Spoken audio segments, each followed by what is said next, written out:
You're already smiling. You can't laugh before a thing happens. You have to at least let the thing happen. Okay, I will let the thing happen.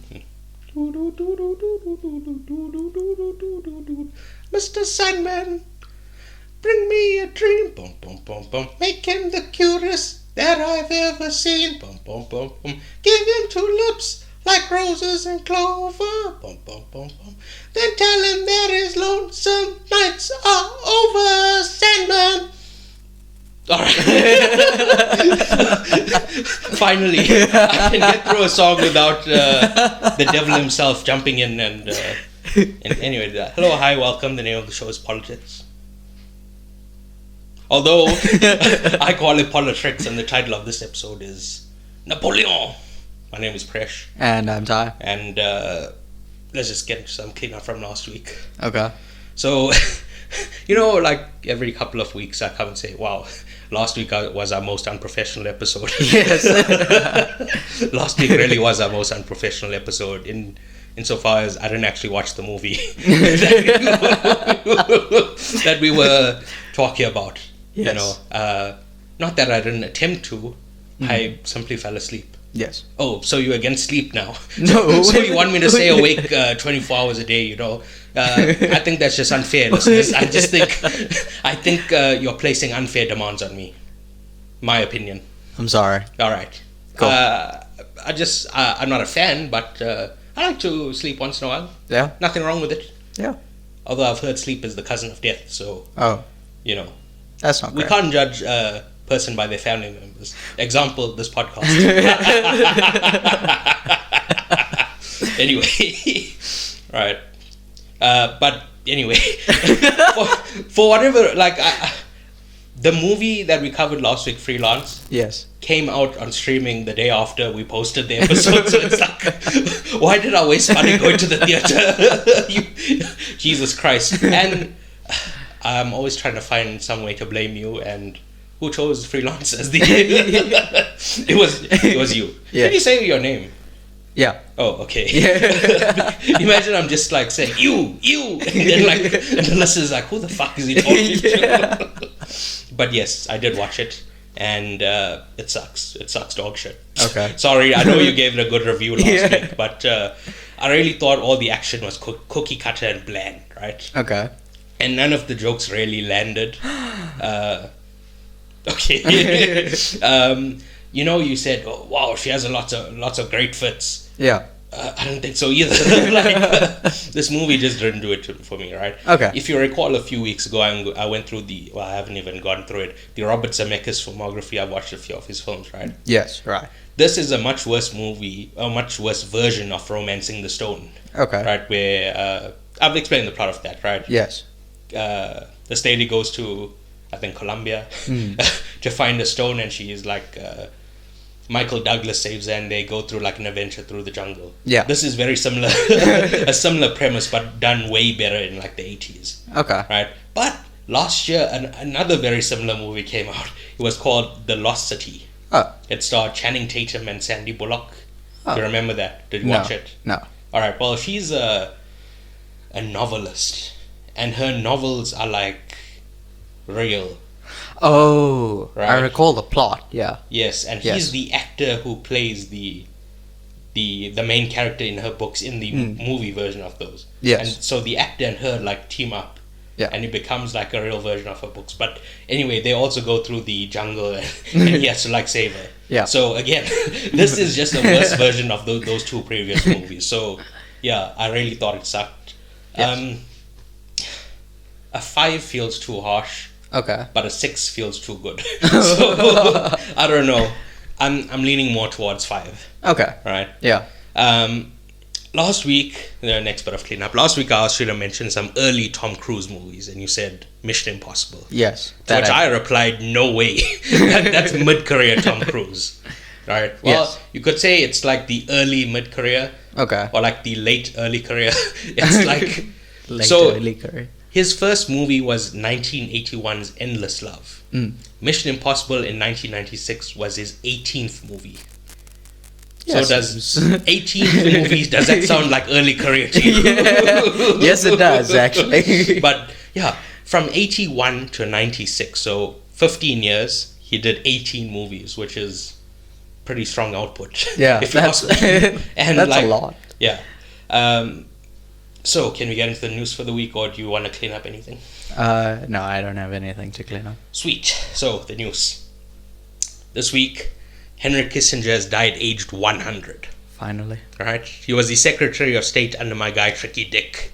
And then later Gerald Ford, after, the loony left, cancelled Nixon for being too much of a pimp. Just too much of a cool guy having fun. It made the left so angry they had to permanently cancel him by forcing him to resign. Those fucking...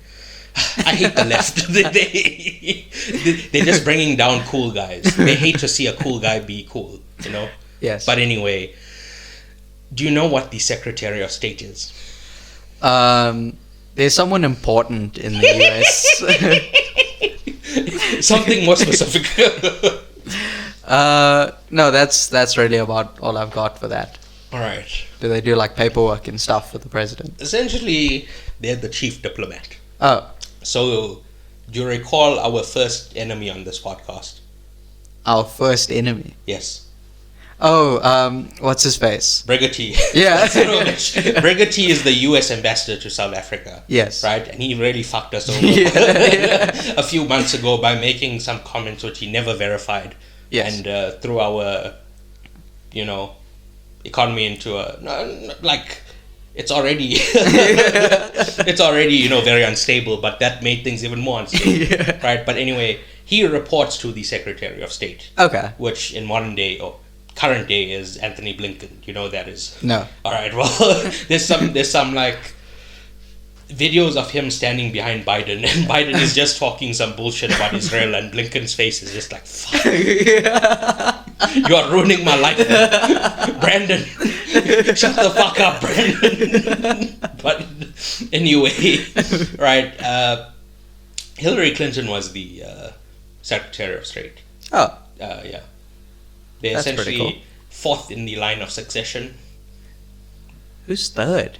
Well, so do you want to go through the list? Yeah. Vice President. Right. I think that's quite obvious. Yes. Second, the Speaker of the House. Yeah. I've mentioned this many Yes. times before. Yeah. I think, an idea that was being floated was that, when they kicked out, who did they kick out as the Speaker?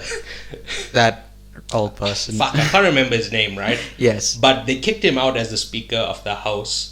And then they didn't have the anyone. idea being floated was they should get Donald Trump to be the Speaker, because you don't necessarily even have to be a member of the House of Representatives. It can be anyone, as long as they get enough votes to be the Speaker. Right. I could be the Speaker of the House. Oh. Right? You should try that. No, I think you have to live there for a few years. Yeah. But Yeah.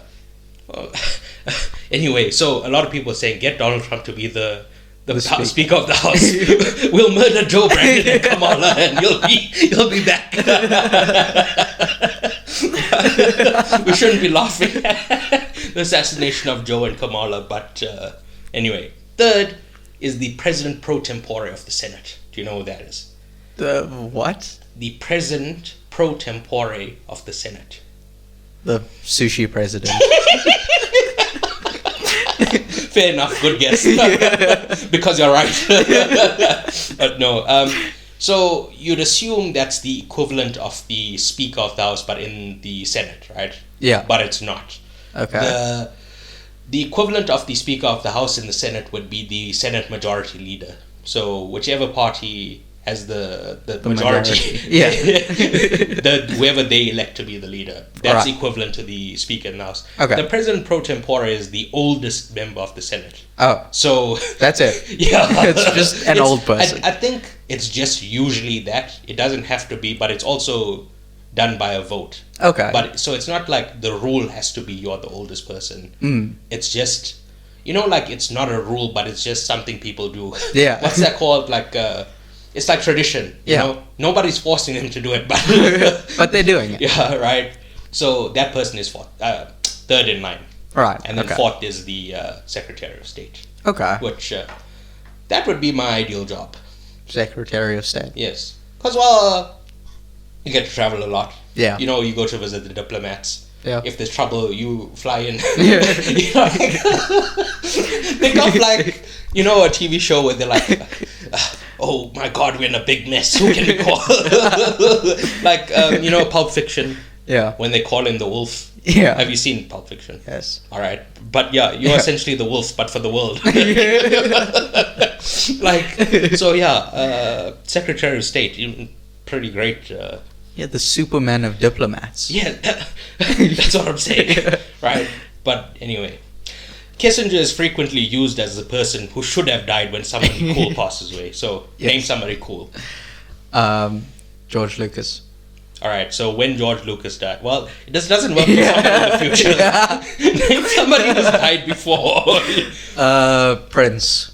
Okay, when Prince died, Yes. people would go, oh no, why did it have to be Prince? It should have been Henry Kissinger. Yes. Right?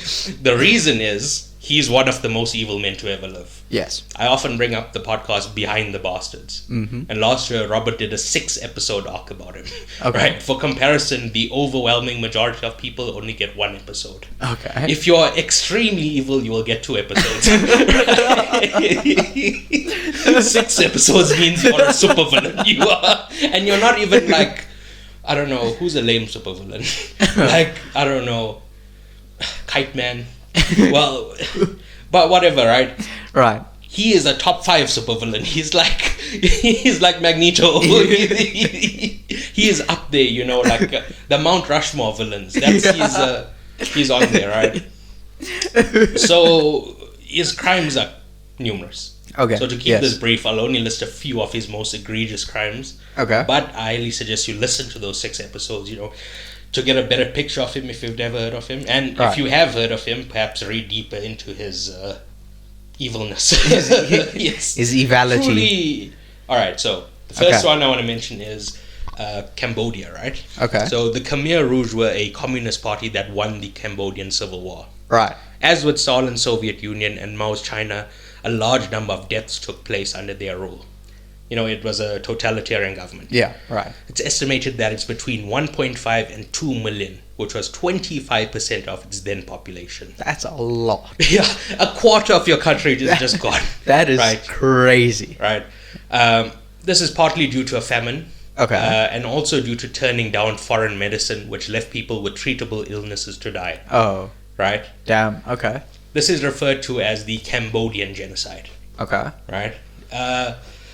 Similar things happened in both China and the Soviet Union, right? Yeah. Whereas, kind of for the Soviet Union, it's more that Stalin placed his faith in this guy. Behind the Bastards also did an episode on him, right? But he's this guy who knew nothing about anything about growing food, right? And Stalin made him in charge of in charge of like growing the food for the country. So there was a huge famine. Yeah, there was different problems in China and Cambodia, right? But essentially the same issue happened, that there was starvation. Yeah. But the issue is, if you accept aid from the US or the Western powers, they're more than likely going to smuggle in like weapons and give it to your enemies. You know, if you're allowing them in the country, they may do anything, right? Yeah. So they want to keep it was called the Iron Curtain. Yeah. You want to keep yourself separate from the West because they may do something. If you allow them in, they may fuck up what you have here. Yeah. So I know the West says they want to come in with aid. Yeah. And I agree, a lot of people do want to come in with aid. Yes. But I can somewhat understand their point of view that we cannot trust that they'll come in and not make things worse. Yeah. We can't go back in time and, see how it would have played out differently. But I'm not saying this was good. I'm saying I can see why they were worried about getting foreign aid. Yeah. Right? Right. But anyway, where are we now? To respond, Nixon and Kissinger launched Operation Menu and then escalated that with Operation Freedom Deal, which were campaigns that dropped 540,000 tons of bombs on Cambodia to ostensibly destroy the Khmer Rouge, but ended up killing between 150,000 and 500,000 civilians. Right? My goodness. Some of these bombs didn't detonate, so in the years since, many Cambodian people were killed, while just randomly walking around. Oh no. It also made the soil difficult to farm on, as you might detonate a bomb while you are planting, or something like that, right? Damn. And Nixon and Kissinger did this while the US was not at war with Cambodia. Oh goodness. Oh. Oh man. I shouldn't have to say this, but you shouldn't. I don't think you're allowed to bomb countries if you're not at war, right? Yeah. Usually that's the case. And even if yes. you're at war, it's still pretty rude, I would say, right? But yeah, the second thing is they did it without the knowledge or approval of Congress, which is the body that authorizes, bombing. Yeah. Or while starting a war.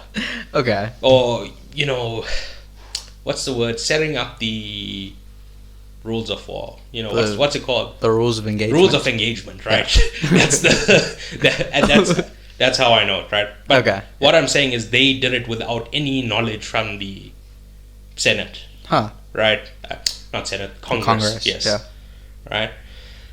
So the second thing is Kissinger was later found to have sabotaged peace talks between the US and the Viet Cong while advising the Lyndon B. Johnson administration during the Paris peace talks of 1968 by passing confidential intelligence to the South Vietnamese government. Right? Damn. Okay. So do you know what the Viet Cong was? Weren't they the I don't want to call them militia. There was a. Oh yeah, they are. Yeah. So let's just go back to Cambodia, right? Yeah. Cambodia and Vietnam are neighboring countries. Yes. So Cambodia is fully taken over by communists, in this case the Khmer Rouge. Yes. So they were then moving on to help the North Vietnamese army. Yeah. Is it the North Vietnamese? Yeah. Right? The North... Yeah. Sorry. It is, the North Vietnamese army. Yeah. Right? Which they were worried about communism spreading throughout the region. Yeah. Right? So they were funding partly funding and giving aid to the South Vietnamese to fight against that communism, right? Yeah. So the Viet Cong, who are the militia of the north of Vietnam, North Vietnam, yeah.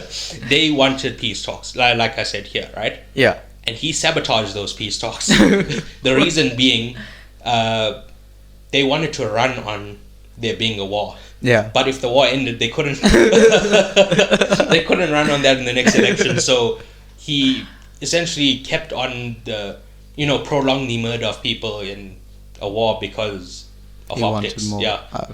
Damn. Well, he was doing it on behalf of Johnson. Yeah. So still. a lot of the things is like he's the bagman for the guy who told him to do it. Yeah. That doesn't mean he's less culpable. Yeah. I'm just saying, he's still a pretty bad guy. Right. The third is Nix's involvement in Chile with Salvador Allende. Do you know who that is? No. So, he's the hero of my hero. Okay. Who's my hero? I have no idea. Alright. I thought you were going to say Bernie Sanders. I was going to say Jeremy Clarkson originally. That's why Yes, I did that little side thing. You're totally correct. Yeah. The host of Top Gear. Yeah. I modeled my life around him, as you can see, as I'm always talking about cars, That's my guy. You're thinking of Jeremy Corbyn, which is the correct answer. Yeah. Right? Jeremy Corbyn, he is the former leader of the Labour Party. Yes. Okay. Truly, I don't know how to say it. I understand that people are human. Yes. They may sometimes have a bad position. They may sometimes do something wrong. Yeah. This man has never put a foot wrong ever. Oh. I don't know how to explain it. But when 100%. somebody inspires you yes. so much, but the thing is, people are flawed. Yes. But this guy has no flaws. But he constantly speaks about how he was inspired by Salvador Allende to become, a socialist. Huh. Right? Okay. Allende was a towering person within left circles. Right. Right? Okay. So where we... he was a famous socialist leader and the hero of my hero, Jez, right? So this is from The Independent. Okay. Declassified reports would later show that Kissinger led the Nixon administration's efforts to destabilize the country. We're talking about Chile now. Right, yeah. And spent millions in covert activities to undermine his government and to protect U.S. business interests. 3 years into Allende's rule, with the country facing record inflation and widespread strikes, which were in part funded by the CIA, a coup led by General Augusto Pinochet saw the overthrow of the democratically elected government. Kissinger denied any involvement or knowledge of the coup, although declassified documents later show that he and Nixon had branded Allende as a dangerous communist and laid the seeds for his overthrow. Allende was killed in the presidential palace on 11 September 1973 in what came to be known as the other 9/11, which I totally disagree with. Because, first of all, this happened in 73. Yes. So it's the first 9/11. Yes. Right? But second of all, it's not 9/11 because that's just a deranged system that the US has. This is 11/9, right? This is the 11th of September, not... When they say 9/11, that is the 9th of November. Yes. Right? Yes. So, this is the other 11/9. Yes. Alright? Exactly. But anyway, so people don't really link Kissinger to this. Okay. Because it's you usually just say the CIA did this. Yeah. But the CIA are working under orders from the Secretary of State. Yes. Well, not necessarily all the time, just sometimes. sometimes. When they want to destabilize Chile. Right. So those are the 3 things I want to bring up. Okay. Right. But again, his crimes are numerous. Please do not think this is the tip of the iceberg, right? This is not like I don't know, 10% of the iceberg. Oh no. This is less than 0.1% of the iceberg, no. right? He is one of the most evil men, right? Mm. And I would usually celebrate the death of a deeply evil man like this. Yeah. But he won. There's nothing to celebrate, right? What? He killed so many people and never faced any consequences, right? Yeah. He won the Nobel Peace Prize because what? he sabotaged those peace negotiations. Yes. Like I said, they got elected, and then when he was in charge, he did the peace negotiations that ended the war, right? So he prolonged it to end it to get this award. Well, I don't think he was aiming to get this award, but right, he wins the Nobel Peace Prize, right? Right. He died comfortable, surrounded, and held in high regard. Okay. His family surrounding him. Yeah. Right. Hillary Clinton sought out his endorsement in 2016 because he was such a still revered figure within the the politics. Yeah, the political sphere. Yeah. Although I call it the political sphere. That is a mouthful. So yeah, rest in peace, you horrid piece of shit. Nothing to say. Again, he won. Yeah. Yeah, Damn. that's the end of that story. Okay. Do you have any news you wanna? Not about that. I still have news. I'm just saying we should maybe throw to each other instead of just one person. Oh yeah. Okay. Yeah. The Grand Theft Auto 6 trailer released last night. Well, technically it releases tonight, but unfortunately someone leaked it, I believe, last night. And for those of you that don't know, Grand Theft Auto is a franchise of games that is highly revered. Not revered, I guess. It's highly esteemed. Yeah, highly esteemed. Anyway, can I stop you right there? Yes. I saw the funniest tweet maybe I've ever seen. Okay. Elon Musk, right? Right. He is what I would call a tryhard. Yes. He's constantly Yes. trying hard to be funny, right? Yeah. But it's only the Tesla sickos and people, that are part of his cult that find him funny. Yes. But he tweeted the funniest thing I've ever fucking read, bro. But he's not tweeting it as a joke. He said this Seriously. unironically. Okay. Right? He tweeted, I don't have it in front of me, but he tweeted something to the effect of, I could only make it 10 minutes into playing GTA 5. I really dislike doing crime. I couldn't stand the idea of shooting a cop.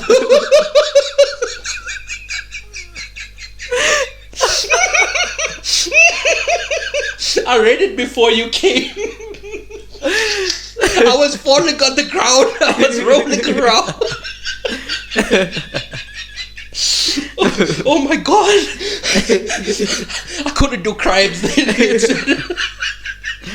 in Grand Theft Auto. I couldn't do the crimes. And then there's just a bunch of replies saying, yeah, I ate the crimes too, Elon. I couldn't do it either. But yes, he said that unironically. That's one of the funniest things I've ever read. But yeah. Anyway, sorry. Continue with your... Oh, sorry, I don't care about this at all. I don't play games. Yes. Well, I play like crosswords. And like, like the Wordle.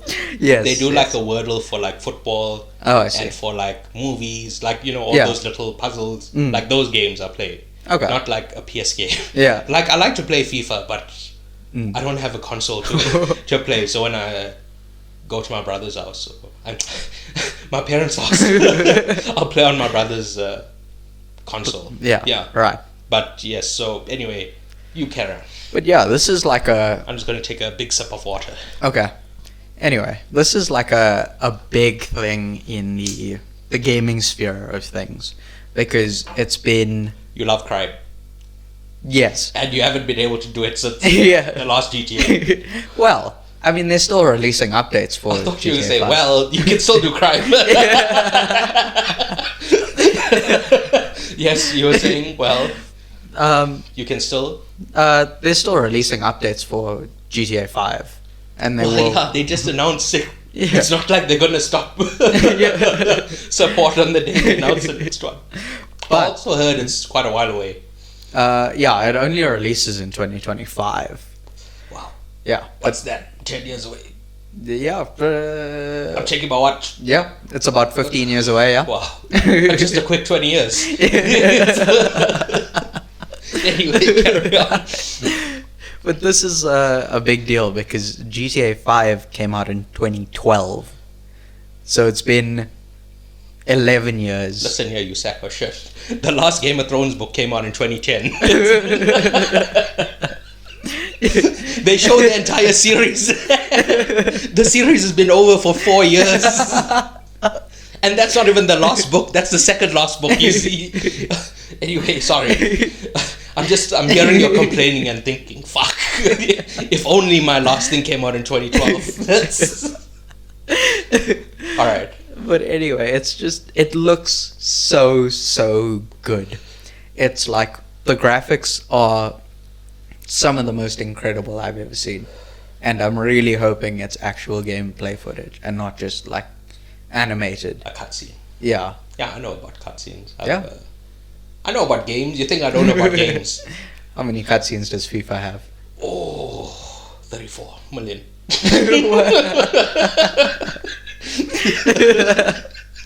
But yeah, anyway, that's GTA 6. So, next story. Well, are you done there? Yeah. Next story. Elon Musk told Bob Iger to go fuck himself. He's turning into one of my favorite guys. But I like, ironically. Yeah. Right. So, what was happening? I don't know what the context was, but he was like being interviewed by some guy in front of a crowd. Yeah. Bob Iger, the CEO of Disney, was in the front row. Okay. Linda Yaccarino, aka the Yak, was somewhere in the audience. Okay. He's the CEO of Twitter. Yes. What is he? What's his role? I mean, he's like CFO Yeah. or He's like, the owner. yeah, he's majority shareholder, I guess. Whatever, but Yeah. ostensibly the Yak is supposed to be in control. Yeah, pretty right? much. He was a big... who's the person who finds sponsors? Sponsor finder. Yeah, she was a big sponsor finder. And the reason of bringing her in was to find more sponsors. Oh, I see. Right? Yes. So what happened was Elon Musk shared an anti-Semitic tweet. Okay. Right? Yes. And he was called out on it. Yes. And advertisers started to pull out. Yes. Now, so in that same interview, he apologized for sending the anti-Semitic tweet, right? Okay. So that's, first of all, you're admitting you did it. Yeah. So the reason people are pulling out, you're admitting that you did it. Yes. Not that we needed you to admit it. We saw the tweet, but you're admitting it, right? Yes. But you can't be upset that people are not wanting to advertise with your company. Yeah. Right? Yeah. Because you're associated with the company, right? Yeah. And he goes on this tantrum of like, these people, they're killing the company. People not advertising on your platform is killing the company, right? It's, you know what? Who's a big brand? Nestle. No. Adidas. Okay. I'm just looking at your shirt.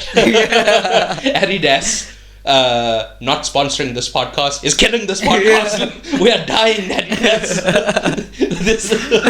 Please, Adidas. I ate a nest of ants this morning. I needed protein. I just reached down and grabbed some ants.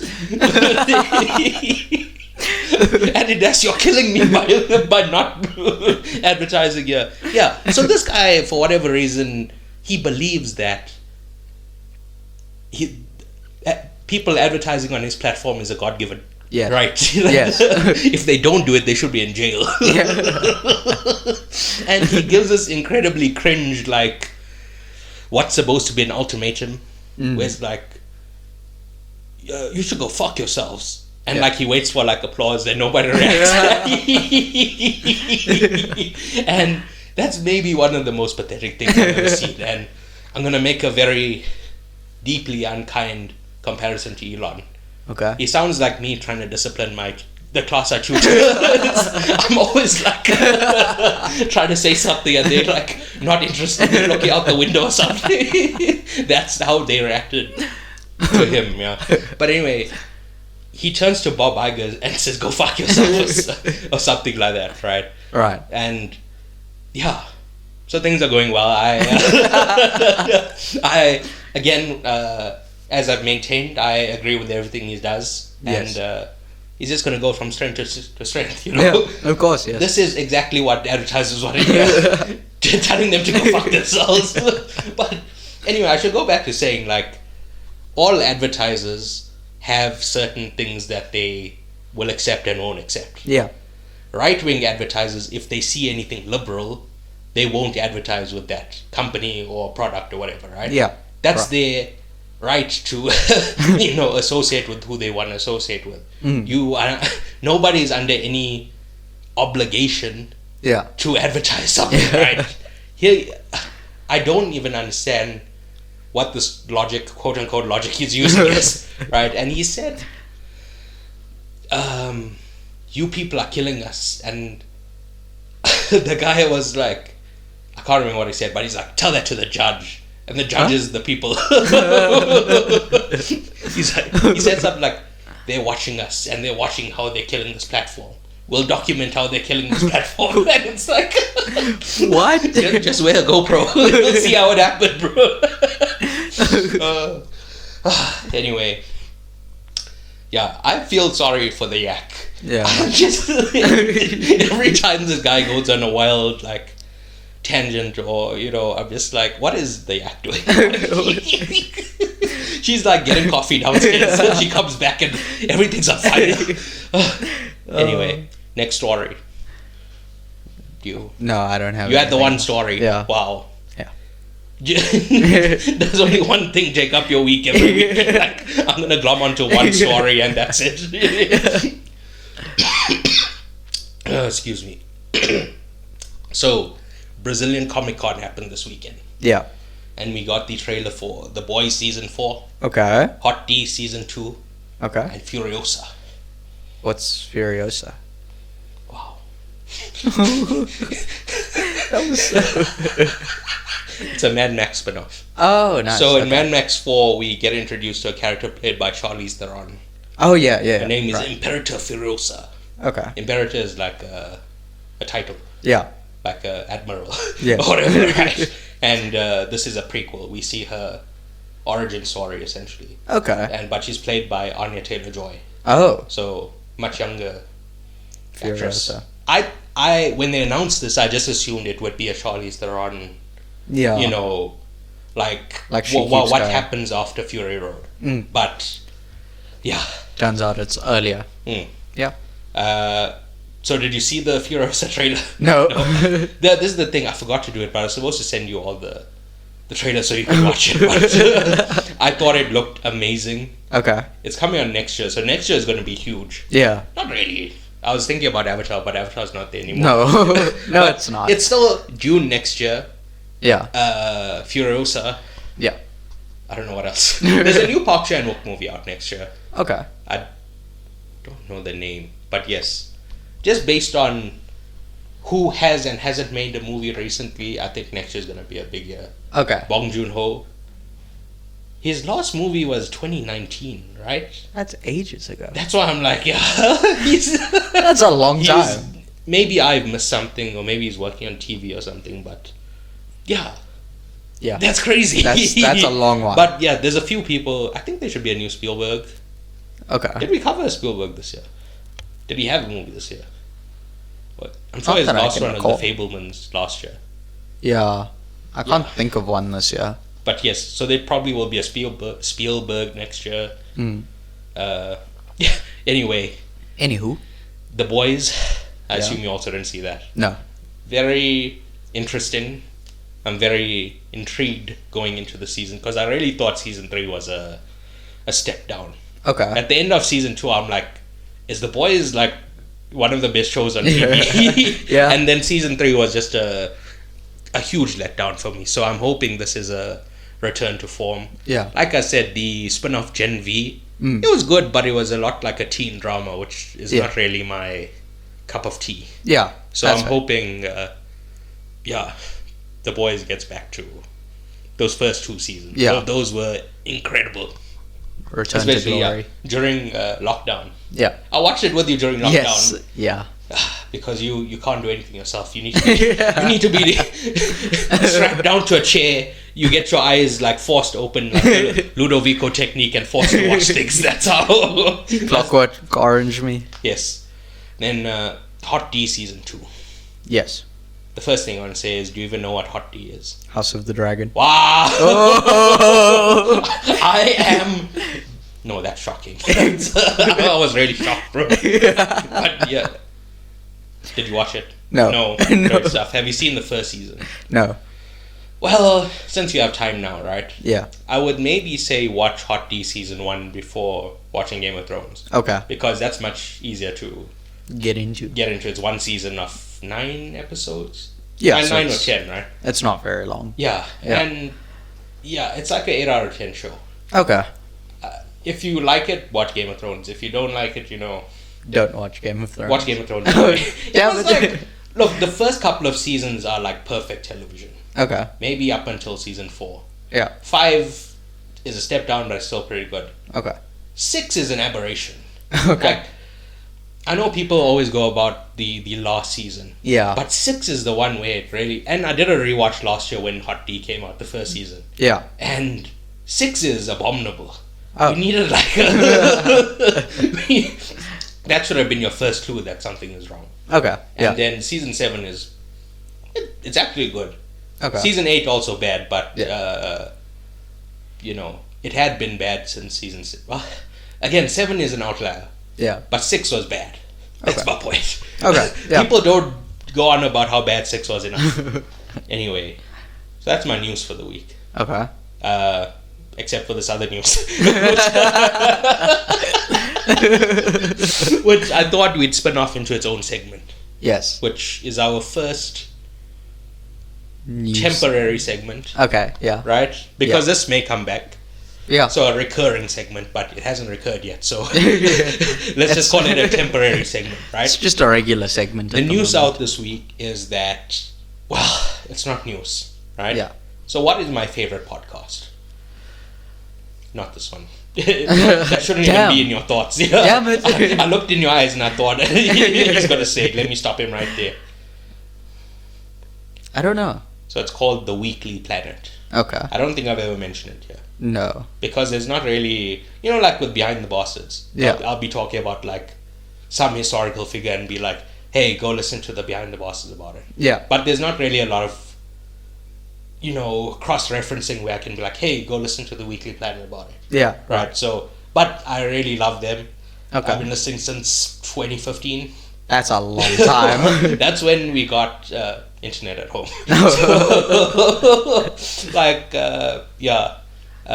Anyway, so they have a segment called Hot Scoop or Shot of Poop. Okay. So they get passed on anonymous information. Okay.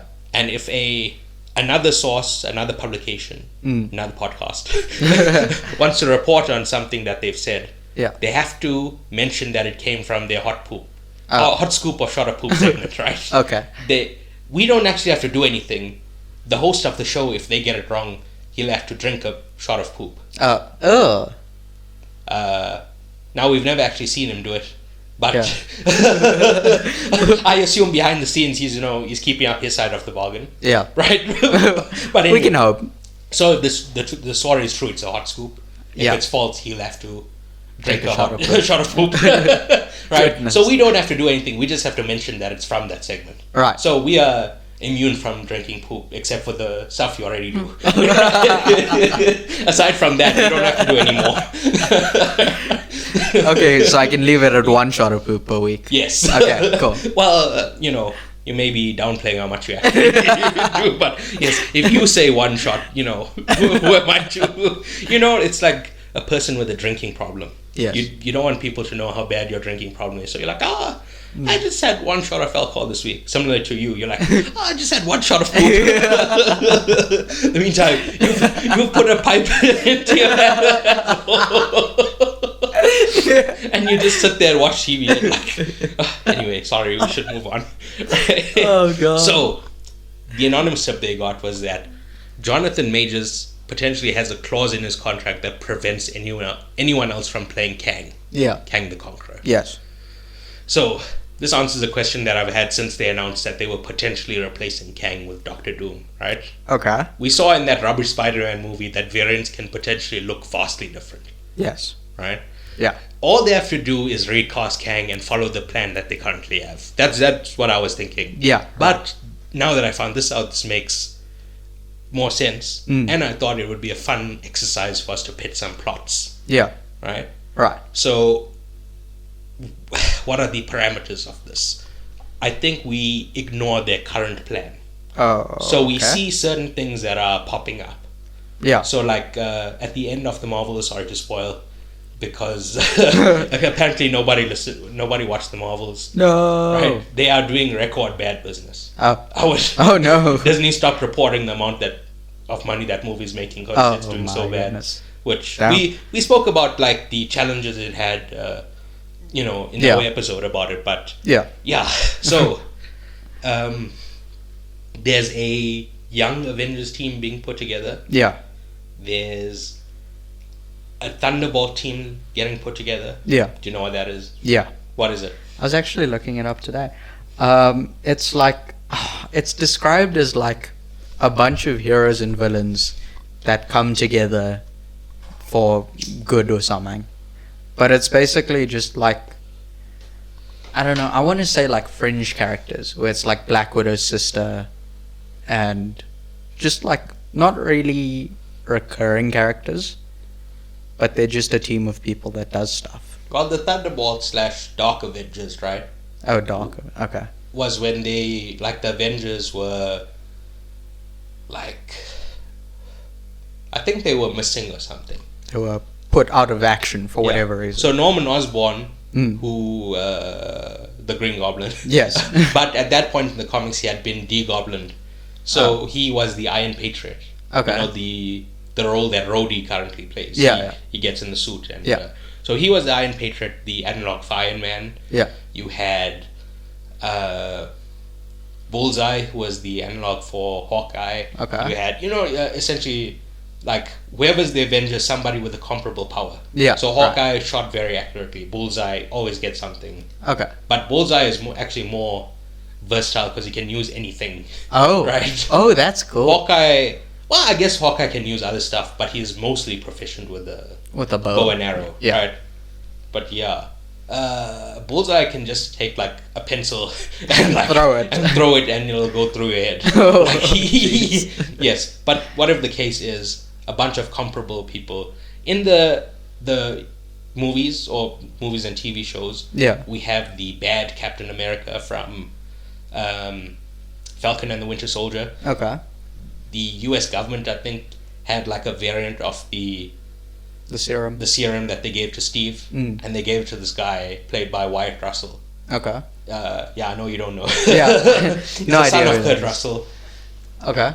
He was in 22 Jump Street. Oh, He's the quarterback guy that Channing Tatum. They were playing football together. right. Okay. He was also in Black Mirror where he plays a game.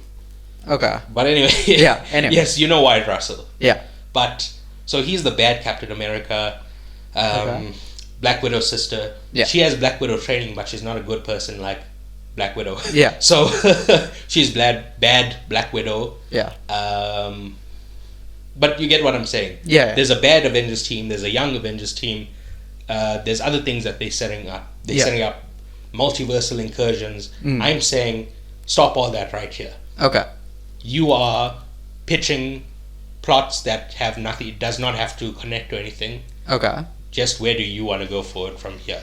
Yeah. Because trying to wrap up all other left open plots, is because I only sent you this message like yesterday, right? Yeah. Either yesterday or like the night before that. It was yesterday. All I'm right. pretty sure. But so that's the first thing I was saying. Yeah. Right. So do you want to go with your pitch first? Yeah, I can. But I originally thought of it along the lines of. You can do whatever you want. I was just Okay. Yeah. whatever your pitch is. So I was thinking, like Kang, I don't know, he's like sick or somehow dies in some way, right? And, his physical body dies, but he's got like his conscience backed up to something. Yeah. And he basically becomes Space Ultron. See, the thing is, that's still a version of Kang. Yeah. So that's why I'm like, Yeah. any version of Kang, I think we should Yeah. cut out. Space Ultron is actually one of the things I have written down. But yes, that's a very good idea. Yeah. Carry on. We could also have, like, I know there were rumors that he would be replaced by, I think it's Galactus or Doctor Doom. Like they. Yes, that's. Yeah. We mentioned this in news last week, and this is the impetus for this section. Yes. Yeah. We know he's being replaced by Doctor Doom. Well, we don't know. Potentially. Yeah. So he yes, could. carry on. Yeah, but that's all I've got in terms of theories. Was that your pitch for the? Basically, have him be Space Ultron, and then they fight him like that instead of being physical Kang. Oh. Yeah.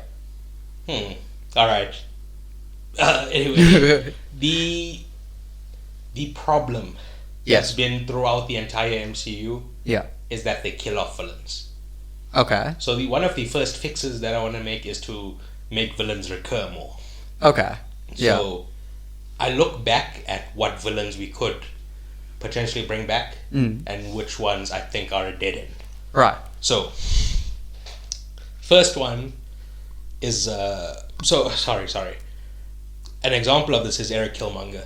Okay. He becomes a huge fan favorite, but you've already killed him. Yeah. And if you hadn't killed him in the movie, Yeah. he would have been the favorite to take over the Black Panther mantle from T'Challa because Chadwick Boseman died. Yeah. Right? Right. So killing him in the movie was just they fucked themselves, right? Yeah. And there was absolutely no need. Mm. If they didn't have that third act twist, he could have been redeemed. Yeah. He could have been, moving forward. Potentially, maybe Michael B. didn't want to do Extra he didn't- stuff after. He didn't want to be stuck with the Marvel movies. Yeah. So potentially only sign on for one. Yeah. But do you get what I'm saying? Yeah, there's other ways He's not the only one. It's happened quite a few times where, like with Ultron, Yeah. one and done. He's in one movie, then that's it. Yeah. Right. They can't. They don't have a big enough rogues gallery to to murder every villain at the end of them, right? So Yeah. we need to recur them. Okay. Here are the ones I specifically want to bring back. Okay. Ultron. Okay. There's two ways to do this, I feel. So at the end of Age of Ultron, so it's an Age of Ultron, but Yes. it took place over the course of a weekend. Yeah. So it's the long weekend of Ultron, right? Which I think it did him very dirty. Ultron is one of the big villains in the comics. He's like a, top 5 Avenger villain. Okay. So Up there with Kissinger. yes, but Ultron didn't kill as many people as Kissinger, so right? The Vision wiped him off the internet at Yes. the end of that movie. Yeah. And he was like having a chat with the last Ultron bot. Yeah. So, the first thing is any Ultron bot is Ultron. Yes. So, you can kill the main, quote unquote, main Ultron. Any Ultron bot surviving is still Ultron. Ultron. Right? Yes. Right. So, first of all, a decommissioned, not decommissioned, Ultron specifically cut one off from the internet. Right. And like And saved it somewhere. either that or like made it behave as like an analog robot. Right. Yeah. Right. So it Okay. really doesn't, it's closed off from other systems, but it works in itself. Yeah. So that Ultron builds more Ultrons. Right. That's my first avenue. Okay.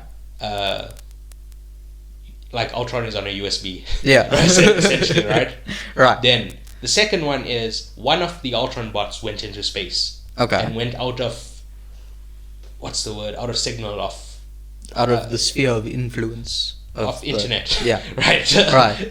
So it's disconnected from the internet, but it's still working. Yeah. So there's potentially like an Ultron bot in space that's like It that just- kept like flying and just landed on a planet and like It has beat- been slowly taking over that planet. It beat Elon to Mars and just colonized the whole thing. Well, beat him there implies that he's gonna get that all.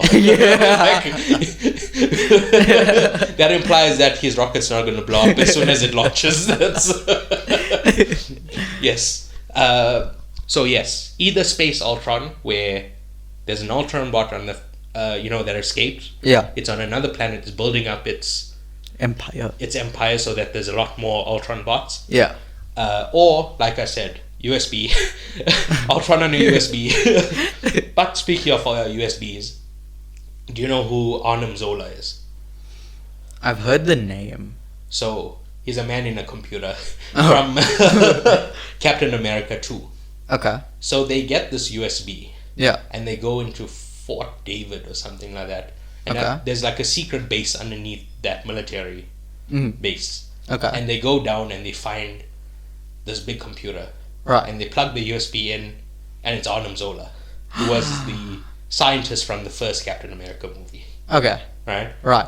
And they find out Arnim Zola has been living in a USB. And he says something like, I've only backed it up to one USB, or something like that. Yeah. And then that area gets blown up. Okay. I think it'd be very easy to just have another USB. Yeah. Somebody somebody did a copy. They went, like they set it on the computer, said copy to this. Went, they got a coffee, they came back. Now they've got Arnim Zola on a computer. Yeah. So he is the, not architect, but like, The inspiration. he's like in charge of Hydra. Oh. Essentially, right? Oh, in okay. Captain America, he was the one who, his algorithm is what set the whole thing in motion. Okay. Do you remember Captain America 2? Vaguely, I think so. But they have these giant not spaceships, what are they called? Those fucking big ships that, the helicarriers. Oh. The yeah. helicarriers are going to shoot people that Arnim Zola's algorithm has defined as a threat. Right. So they mention people and they say Stephen Strange, Yeah. stuff like that, right? Right. So those ships would eliminate all heroes and all threats to Hydra's empire. Yes. Essentially, right? Right. I think that's a very cool idea, right? Okay. Oh, and the idea of bringing him back. I mean, Yeah. Yeah. the whole idea of Hydra is you cut one head off and like two more grows in its place. Yeah. They killed Hydra in one movie. Again, recurring villains. Yeah. You could argue that they were in Agents of S.H.I.E.L.D. for a few seasons. But I don't think Agents of S.H.I.E.L.D. is canon to the MCU. I have no idea. To be honest. Alright, so part of why we're doing this segment is to look back after this multiverse saga is done and see what we got right. Yeah. I believe Agents of S.H.I.E.L.D. is going to be canonized. Okay. That's not really a prediction because that's like Yeah. one of the most obvious things that can happen. Yeah. But I'm just going to say it anyway, goddammit. Who's going to stop me? Oh no, you're grabbing don't grab the mic and take it away to stop me from saying that. Mr. Aziz is very strong. I'm holding on for dear life. Alright, I forget what my next point is, because this part I was just like, I know what I'm gonna say. Let me just not write down as many notes.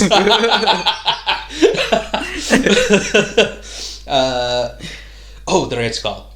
Oh, yeah. What happened to the Red Skull? Didn't he become the keeper of the Soul Stone? Yeah, but the Soul Stone blew up. Yeah. So what is he doing? Just sitting there, I guess. That's in our current continuity. Yeah. The stones blew up. Yeah. But Steve Rogers went back in time to drop all those other stones back. Yeah. So what happened to that Red Skull? Hmm. You know, like it's... Yeah. There's definitely a Red Skull out there that's just hanging out on Vormir. Right? So what if he came back and also joined this whole... this Arnim Zola Hydra revolution? You know? Oh, yeah. So that's why I'm just like we can't bring back Obadiah Stane. Yeah. He's dead. Yeah. And very bleak, not bleak, like boring character. Yeah. Nothing to do. Yeah. So, throw him in the bin. Hela, we can't bring Hela back. She's too powerful. Yeah. Even if we make her good, she immediately destroys any threat against the Avengers, right? Yeah. Hela's way too powerful. Yeah. She is hella powerful if you...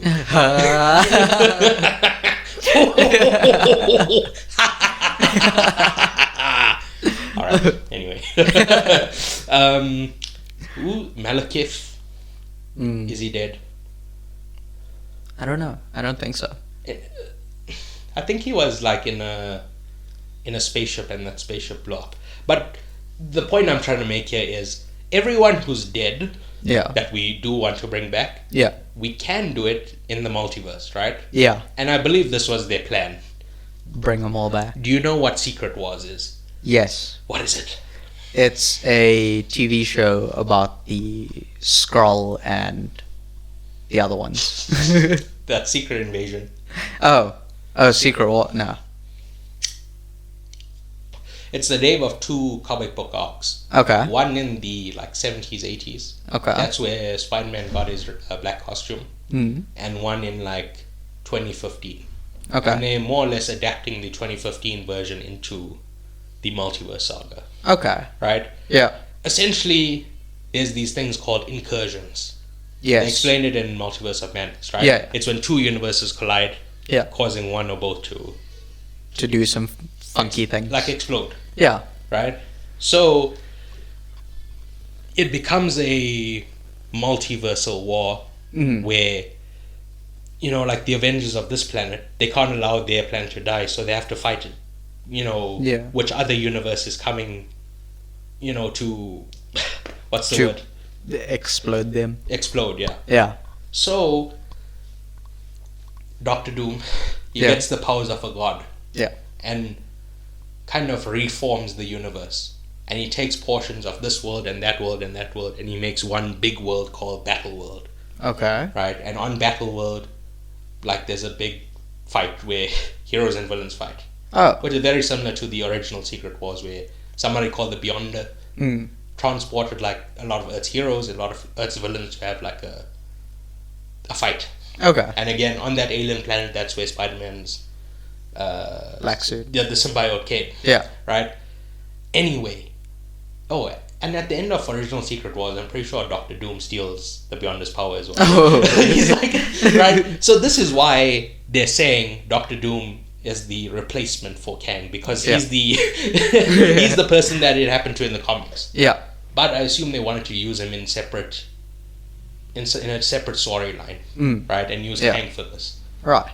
So anyway, I believe that Battle World is going to canonize the X-Men movies, Okay. right? And say, okay, X-Men 1, 2, you're here. Yeah.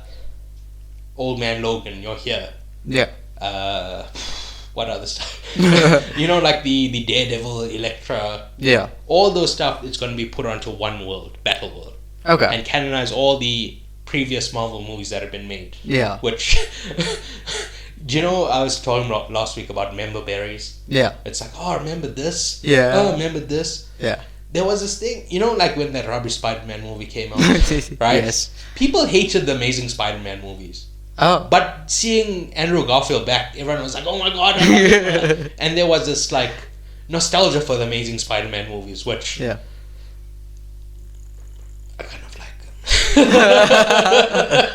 I like the second one more than the first. And I like the theme song, like what's the final song?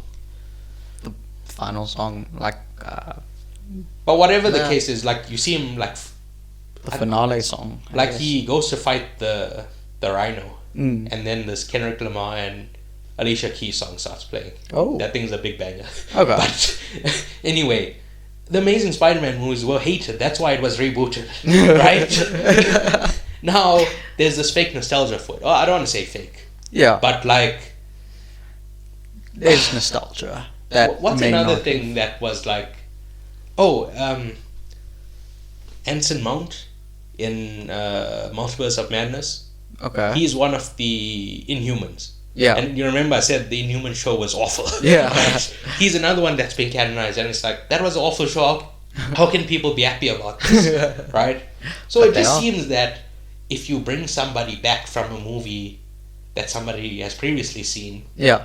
it becomes better in their minds Yeah. because it's a person that they know. Yeah. So that's what the entire Battle World thing is going to be. Oh, do you remember this guy? Oh, do you remember that guy? Yeah. I think they can use this as a good thing to bring back people. So Eric Killmonger, you're back. Yeah. Obadiah Stane, you're back. Which I think was their plan anyway. Yeah. But what I'm saying is, don't use that. Okay. Or at least don't lean on it as a crutch. Okay. There's ways to bring back people in our main universe Yeah. without, multiverse this, multiverse that. Mm. That's my point I'm trying to get you. Okay. Recurvalence. Yeah. And that's the only one I can remember. Again, I should have written this down. Again, our most unprofessional episode to date. Yes. Sorry, gang. Anyway, context for the movie? Or do you have any other stuff? No? So, Sir Ridley Scott, he was Yes. knighted. That's how it works. You get called Sir. Yes. Yes, indeed. Sir Ridley Scott, and you can't get knighted if you're not British. Yeah. Well, you can get knighted, but it's not. You don't get called Sir. You get called something else. Yeah. You get a certificate you can put on your fridge. Right. Sir Ridley Scott is an extremely prolific director. Yes. With Napoleon being his 28th film. Yeah. Right. And I'm going to go back to Tom Cruise. Okay. Mission Impossible, I said that's his 18th movie in 15 years. Yeah. Actors can appear in multiple movies per year. Yeah. Directors, although they can make multiple movies per year, it's much more difficult. Yeah. Because they're doing a lot more work. Like I mentioned, Spielberg did Jurassic Park and Something else. Schindler's List in the same year. Right. Right?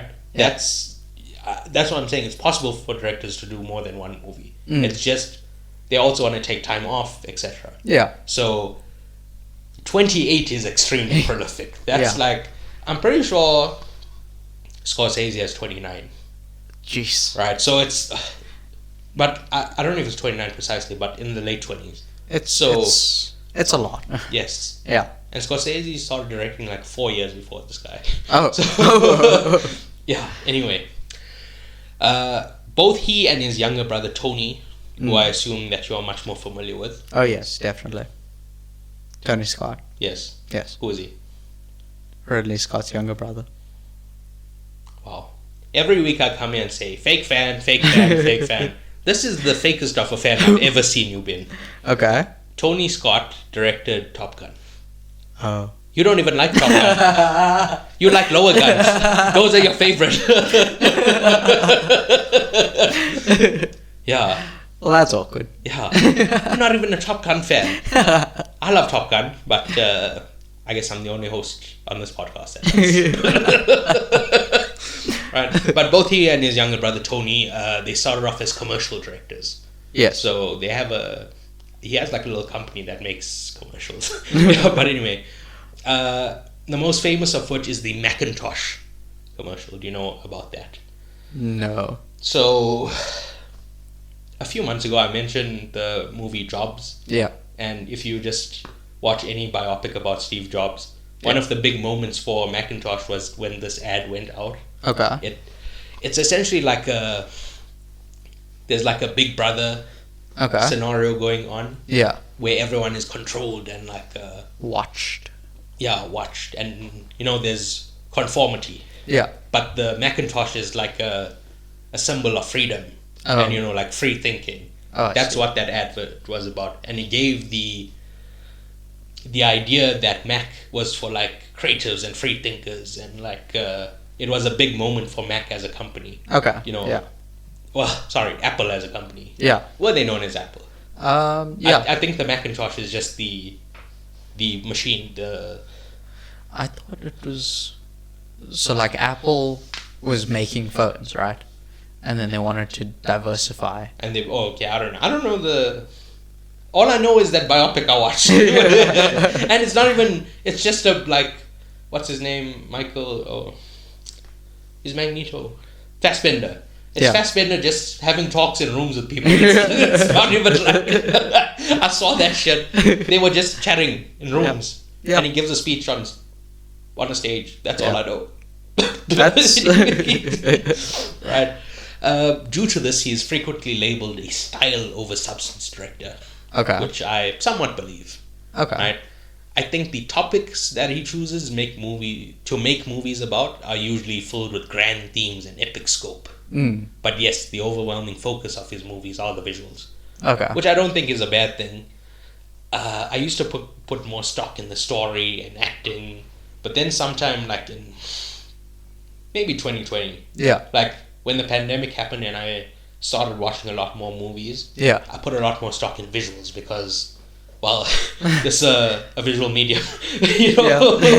It's pretty- kind of important. Yeah, it's pretty important. Yeah. Anyway, if he's paired with a great screenwriter, Yes. incredible art is made. Okay. Unfortunately, he doesn't always pair up with a great screenwriter. Oh, no. Right? If you recall, I said that Greta Gerwig was the female Zack Snyder. Yes. Following that analogy, Ridley Scott is their father, right? They've got a whole little family going. Yeah. Well, like, I'll just add to this every time we mention a director who's labeled style over substance. Okay. I'm just Yeah. gonna be like, oh, this is the cousin. Well, they were adopted. Certain Yeah. people think they not part of the family. But I believe they're part of the family. Okay. Why did you make that face? What face? You've made very horrific comments against adopted people before. I would never. You said a parent, they don't have the same love for an adopted child that they do for a biological child. And I was like, what the fuck? I'm going to take that clip and get his ass. Oh, no. It's, I do remember I that. consider, all children to be loved. Yes. That's not in a pedophile way. This is the thing, every time I say something, I'm just like, oh fuck, what did I just say? Got him. That's getting clipped up by you to get me. But yes. Anyway, where was I? Ridley Scott's family. I took a detour to slam you. So I need to get back on the road. Right. So again, due to him being so prolific, I can't mention every movie he's made. Yes. But I would like to mention a few just to give a snapshot of his career. Okay. So first of all, he loves sci-fi. As a boy, he read the novels of H.G. Wells and later watched 2001: A Space Odyssey, which inspired him greatly. Okay. Have you read any H.G. Wells novels? Can No. you name some? No. Okay. Oh, I haven't really either. Oh. But The Time Machine, I have read. Okay. Do you know about it? No. It's a guy who makes a time machine. Whoa. That's so crazy. Well, I know I'm being reductive, but that is what it's about. Anyway, that and War of the Worlds. Okay. Well, there's a war between two worlds. No way. That is insane. So yes, I only know the two, but I do know he's a very well, known sci-fi author. Okay. Right. Yeah. And Ridley Scott, in his own right, is a sci-fi legend, right? Right. Because the first two, it wasn't his first two movies. Mm. It was his second and third movie, but the first two sci-fi movies he made Okay. was the horror masterpiece Alien, or the sci-fi horror masterpiece Alien. Ever heard of it? I have. Now I'm going to say something so fucked up. No, not fucked up. So upsetting. Once again. And we're following a lot of like things I said on the Oppenheimer episode, right? But I'm going to do some James Cameron slander. Oh no. Cover your children's ears. Oh no. Give the like dog a sleeping pill so they don't start barking and wake up all the neighbors or whatever, right? I think Ridley Scott made the best movie in the Alien franchise. I think Alien is better than Aliens with the dollar sign. Do you know that story? I mentioned it here before, right? Yeah. When James Cameron went to pitch the movie Aliens, he wrote the word alien on the board. Yes. Looked at the people who he was pitching producer, to, right? Yeah. Turned back, wrote the number, the letter S. Turned back and looked at them. Turned back and threw 2 lines down, making it a dollar sign. And then they agreed to it immediately. But yes, I believe Alien is a better movie than Aliens, right? Okay. You can take your hands off the baby's ears. I'm done, with this hate speech. You can wake up the dog again. So, then the sci-fi detective movie Blade Runner. Okay. Right? 2 of the greatest movies ever made in the sci-fi genre. Yes. He also, played around in sci-fi genre later on with Prometheus, Alien Covenant, and The Martian. Yeah. But they aren't nearly as good as his earlier 2. But, they're all pretty solid movies. Yeah. Right. Yeah, he didn't make the best movie in the Blade Runner franchise. Oh no. There's only 2. I mentioned this many times, but Blade Runner 2049 is my favorite movie of the 2010s. Yeah. It's in my top 5 all time. Okay. I'm trying to place it right now, but it's probably like 3 or 4. Okay. There's another movie. My number 2 movie for the 2010s, Mad Max Fury Road, which we mentioned earlier with Furiosa. Yeah. Right? Anyway, so the next thing that he loves is a historical epic. Okay. His first movie before Alien and Blade Runner was called The Duelists, which I haven't seen. But it's set during the Napoleonic era. Yeah. This is the first time that he's revisited that period with actual Napoleon. Right. 1492 Conquest of Paradise, which I also haven't seen. Okay. Literally don't know anything about it, except that it's a historical epic. Right. Gladiator, which I also haven't seen, although I'd like to point out 2 things. Okay. The first is this movie won Best Picture. Oh. Unfortunately, it was stumped for Best Director. Yeah. There's certain hardliners who are like, well, Best Director and Best Picture need to go together. Like, how can you make the Best Picture and not be the best director, right? Yeah. So, certain people are upset about that. Okay. I think Steven Soderbergh won that year. I'd have to go check, but I can't remember. Okay. And that's not the point of what we're doing here now. Yeah. Right? The second thing is, and Gladiator is probably his most acclaimed movie. Yeah. Although I haven't seen it, so I can't speak to that because Blade Runner and Alien,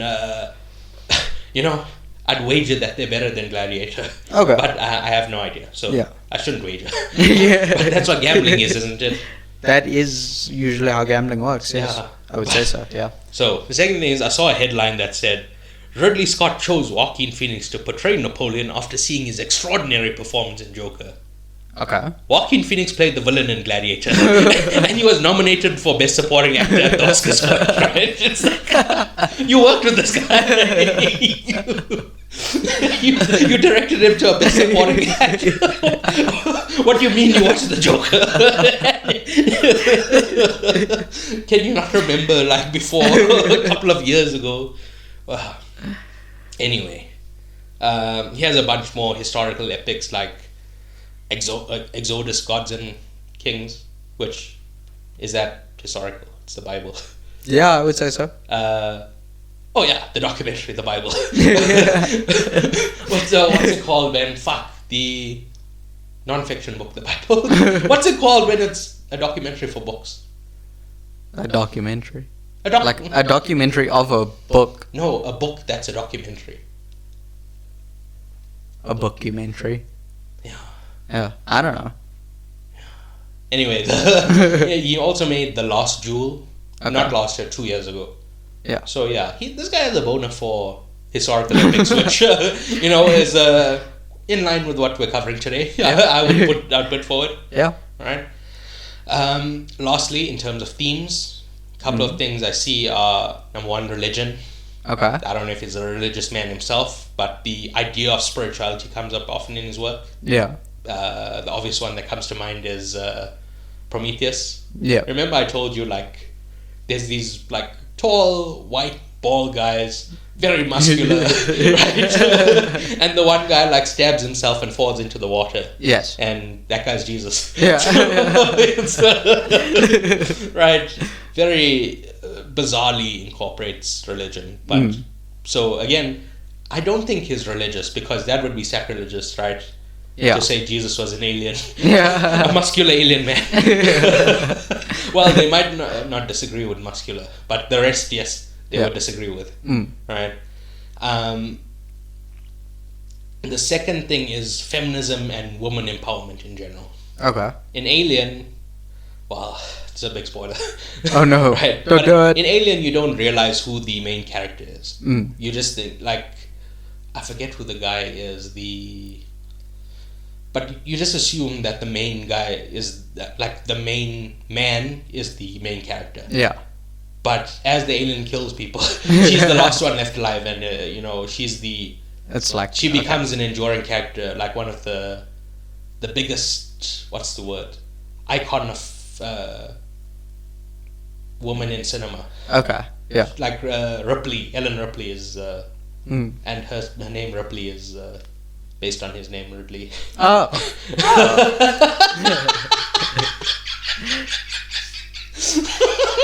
Makes sense to me. Yeah, it was written as like a gender neutral character. Yeah. He said that he didn't know if he wanted to be a man or a woman. It's just they cast the person they just thought was best for the role, which was Sigourney Weaver. Right. So, Okay. and like G.I. Jane, Josephine in this movie, these female characters usually have a lot of agency. Okay. So there's that. It doesn't happen often, but I read this somewhere else, and now I can't unsee it. Okay. But he has like a class resentment. Classism. Yeah. But okay. So he was lower class. Right. His family was born. He was born into a lower class family. Right.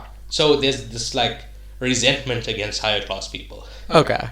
So again, you don't see it often in his movies, but it comes up from pops up. time to time. But that's not really one of his main themes. I just thought I'd mention it because it's something I've seen. Right. Yeah. Anyway, similarly to Oppenheimer, I'm entirely uninterested in Napoleon the person or the movie's accuracy, which I've heard is this is a very inaccurate movie. Yes. So again, if I want historical facts, I'll watch a documentary or read a book. Yeah. I trust that any facts that have been changed are in service of telling a better story. Yeah. So I won't provide any context for Napoleon the person in Okay. the same way as Oppenheimer, because You don't really care about them. But also, Yeah. I don't want to answer all these questions about historical inaccuracy. I don't give a fuck, bro. Yeah. We're watching a movie. I keep repeating myself, but we're watching a fictional movie. We're not watching the life of Napoleon, right? I understand it's a story about him, but yeah. This also has very similar circumstances to Killers of the Flower Moon. Okay. It's funded by Apple TV, Okay. right? Yeah. It's very similarly. They want a movie with Sir Ridley Scott, Yeah. the guy who made Blade Runner and Alien. Yeah. They, in the same way, they want a movie with Martin Scorsese, director of Taxi Driver And other things. Raging Bull. Sorry, I was burping. You were drinking water, so you couldn't see my face. Right.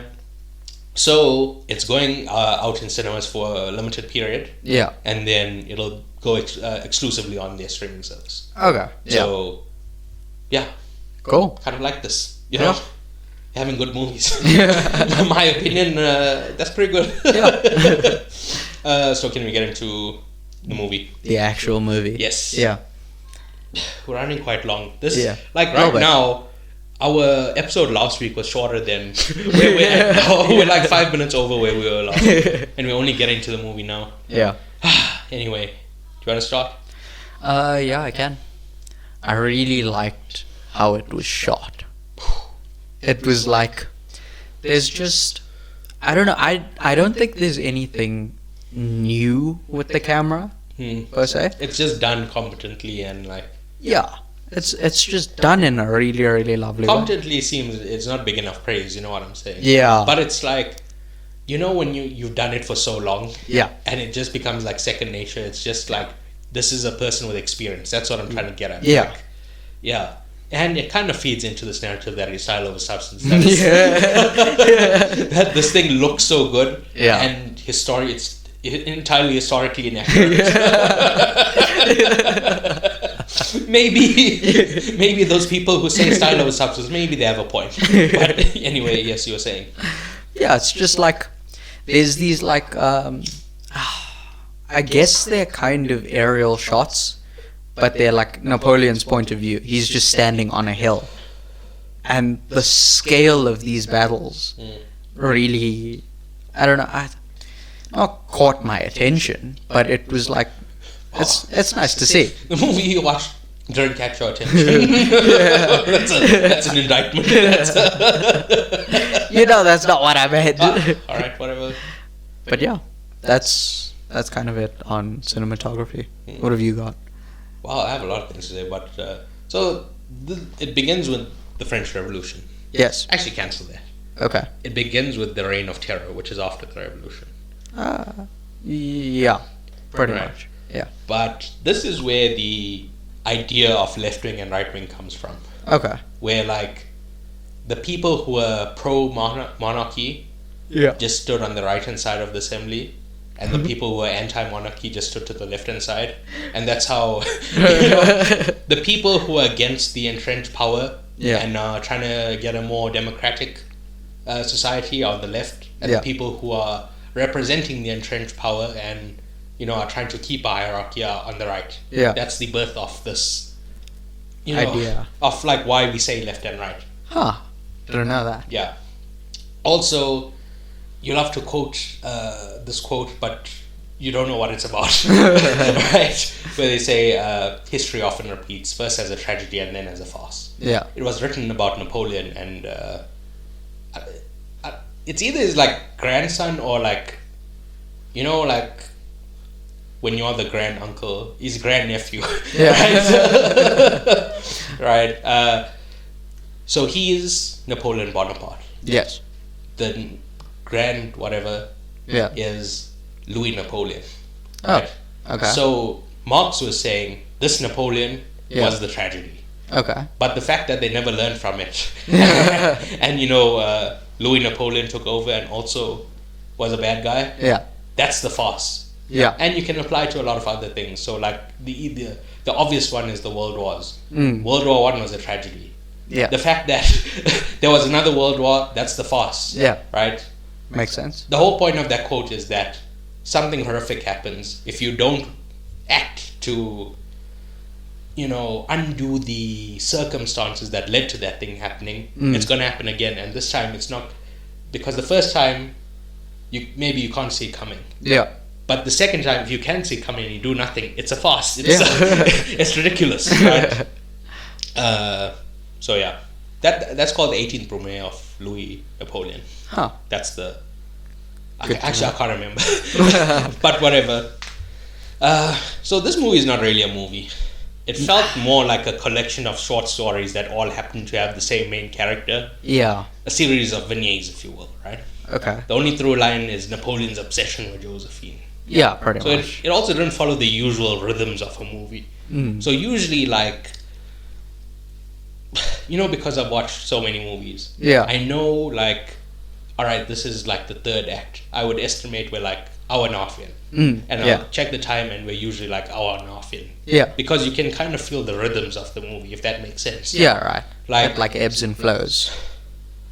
Just, you've watched so many movies that like, okay, this is going to happen. Yeah. And it's going to take about 20 minutes to resolve. Yeah. That kind of thing, right? Right, yeah. So this movie kind of throws that rhythm off for me.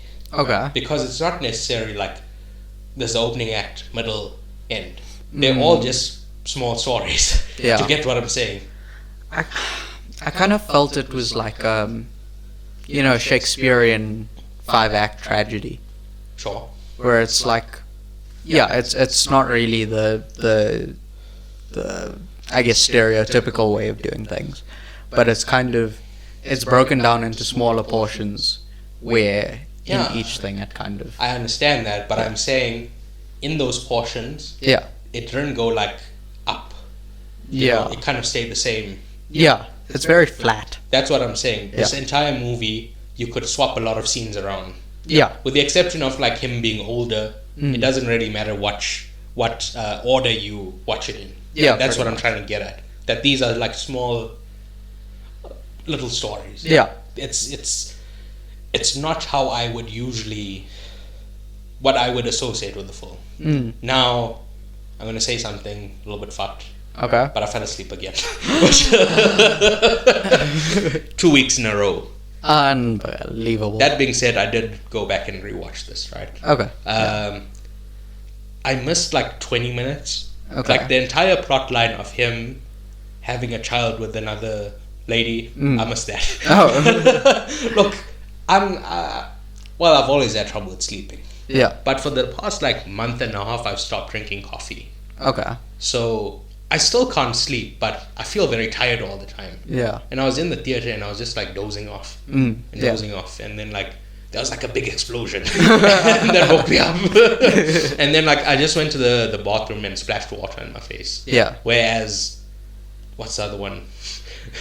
Freelance. Freelance. Freelance, I yeah. just fell asleep.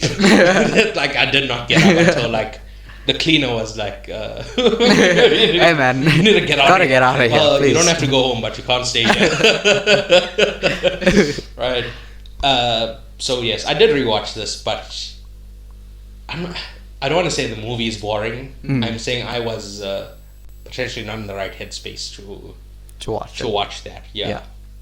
So again, like you said, I thought this was remarkably well shot. Yeah. My favorite scene was the siege where his horse gets hit by the cannonball. Yeah. That shot is the most memorable one in the entire movie, and an insane visual in IMAX. That was such a that fucked me up, bro. I think it's like midway through the movie, that battle scene where they break the ice and all the enemies drown. Yes, that's my favorite. That's a very close second for me. Yeah. Right? Like blowing up the pyramids, shooting cannons at protesters.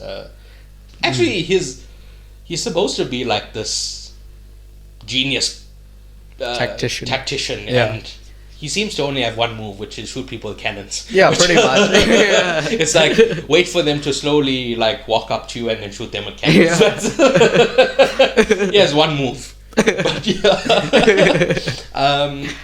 I also thought the score was phenomenal. Oh, it was brilliant. Especially in the IMAX. Yeah. Unbelievable. Yeah. Right. Yeah. I was gonna say, well, you should have kept me awake, but again, I said it's well, you woke me up. But I was saying, it's really my fault. Yeah.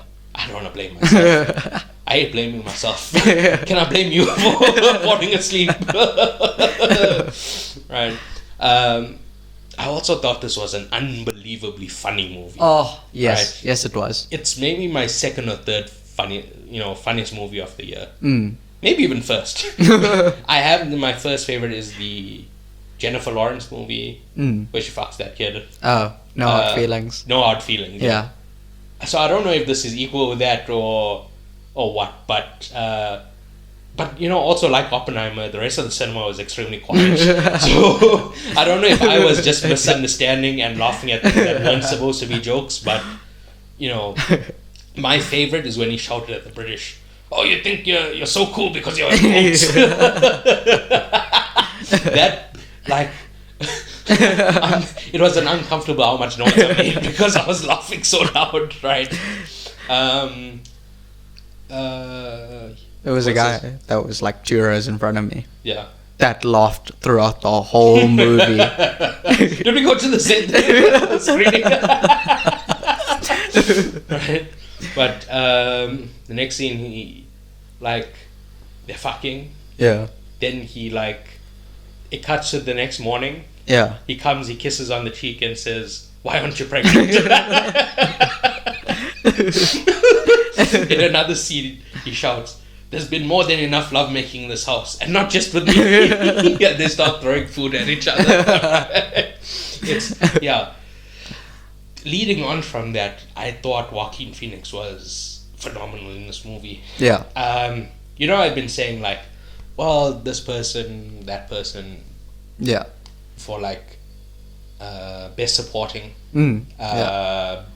best actress. I don't have a best actor Yeah. that I felt is like, that's the guy, or like that's the performance. Yeah. And I felt this was way better than Beau is Afraid. Okay. Yeah.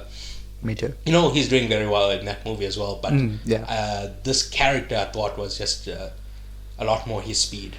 Yeah, I liked him a lot more in this Mm. than in any of the other Joaquin Phoenix movies I've seen. Wow. Yeah. Slamming the Joker. No. That's kind of fucked up what you do to the No, Joker. I would never. Ridley Scott cast him in this movie because of the Joker.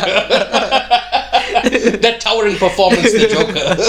That's the only place he knows it from. The Joker. Right.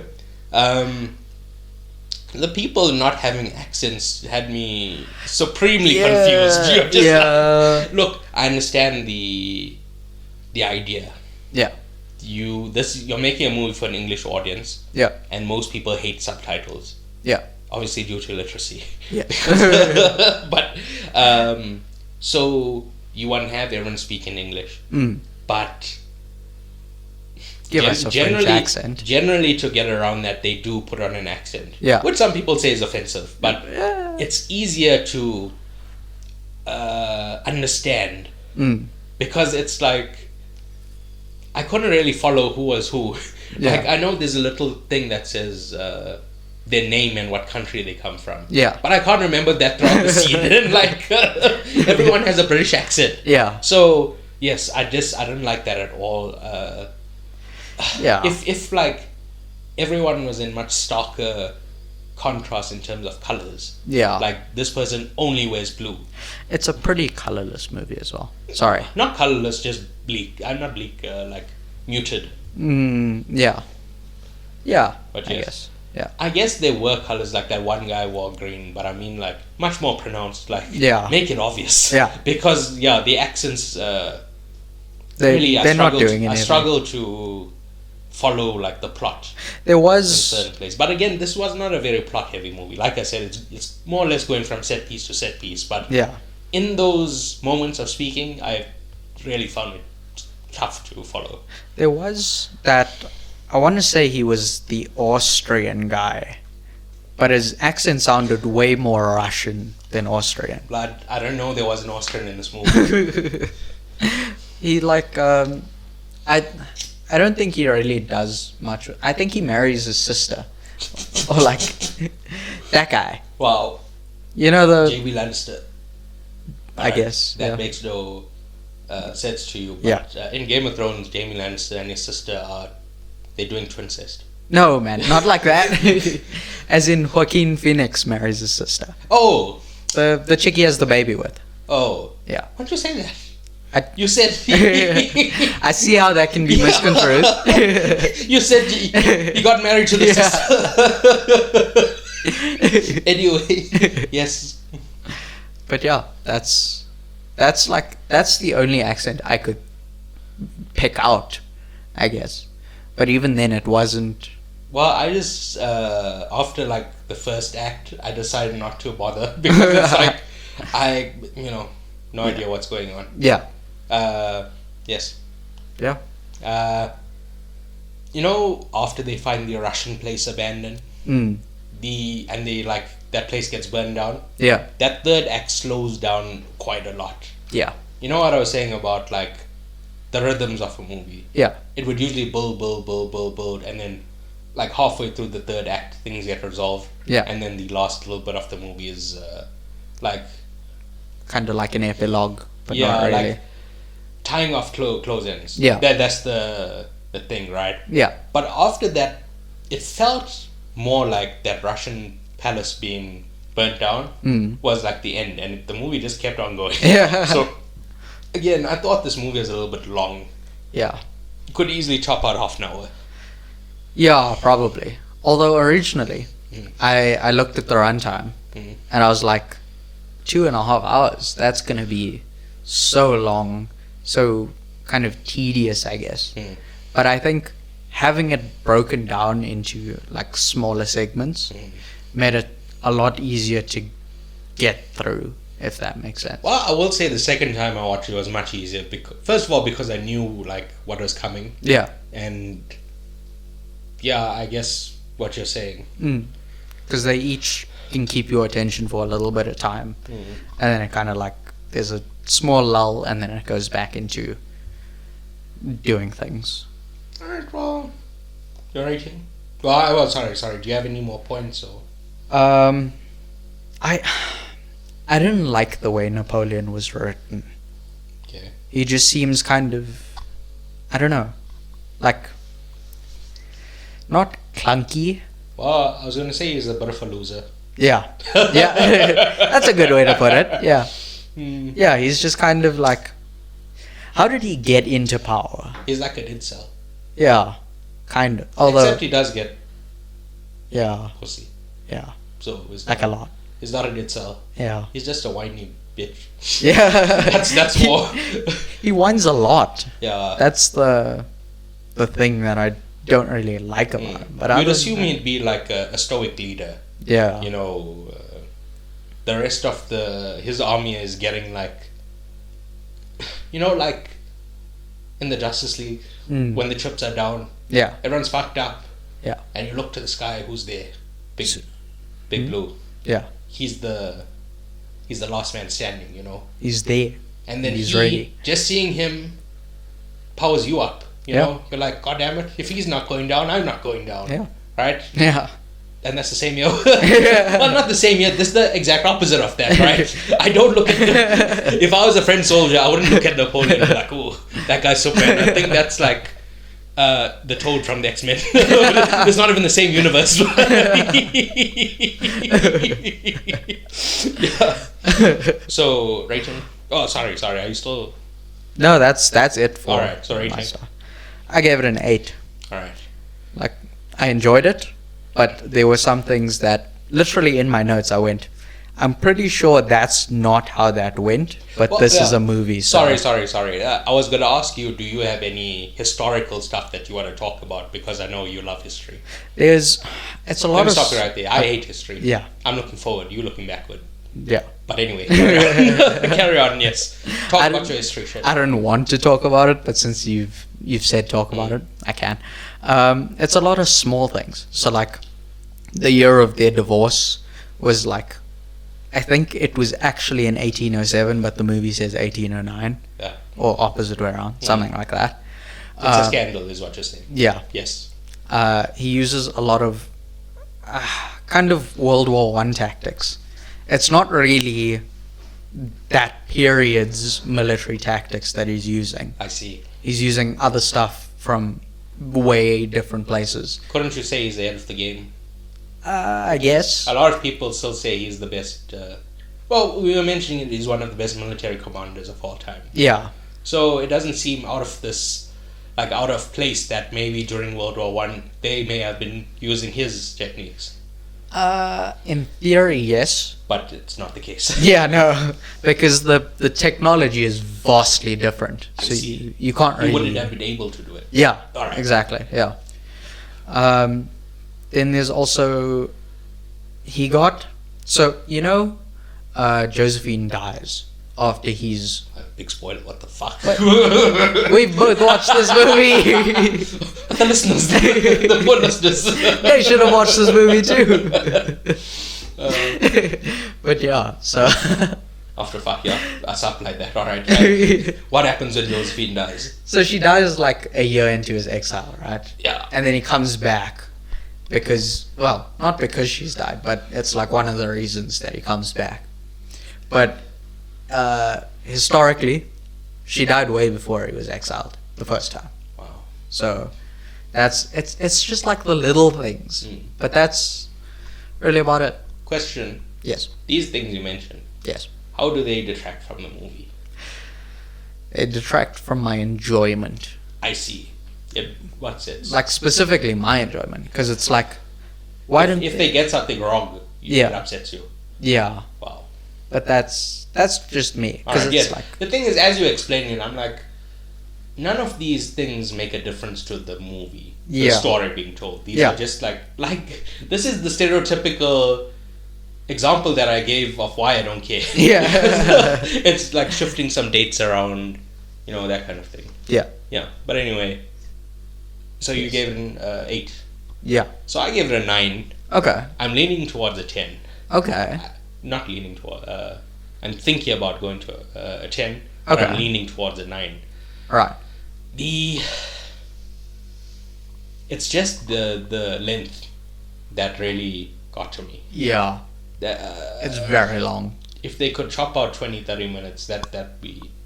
Because they don't need to show every battle. Yeah. Just the cool fun ones. Yeah. Where he does, And I mentioned that the majority of his things, his one move is shoot them with cannons. Mm-hmm. We didn't need to see him shooting with cannons every time. We could have just done like, this guy, we were doing a war. Yeah. Sorry you didn't see it, but... we did it, I promise. It was pretty big. Yeah. And it was cool too. Yep. Yeah. But, yes, that's my only kind of gripe. I mentioned about the accents. Yeah. That doesn't... Just being confused for a little bit didn't... Like, I understood the overall thing that was going on. That, the accents are a negligible thing. That's what I'm trying to get at. Yeah. So, a 9, probably going to stay a 9. But, yeah. But could possibly be a 10. It's so beautiful. Yeah, it's so the nice. set pieces, the framing, again, I keep thinking about the horse getting shot by a cannon. Yeah. I've been thinking about it ever since I've seen that movie, bro. Oh God. Yeah. So, can we get into recommendations? Yeah. So, I watched The Visitor. Bless you. Thank you. A 1979 movie starring John Huston. Okay. Which is basically in the vein of Children Are Evil movies, which from that era, which are like The Omen, The Exorcist. Okay. This, however, is nowhere near as good as those movies. Oh no. Even those movies I don't think are great. Yeah. But both The Omen and The Exorcist I thought were hilarious. Alright. I know I was supposed to be scared, but They're just funny. it's like the way people get killed. It's like so comical.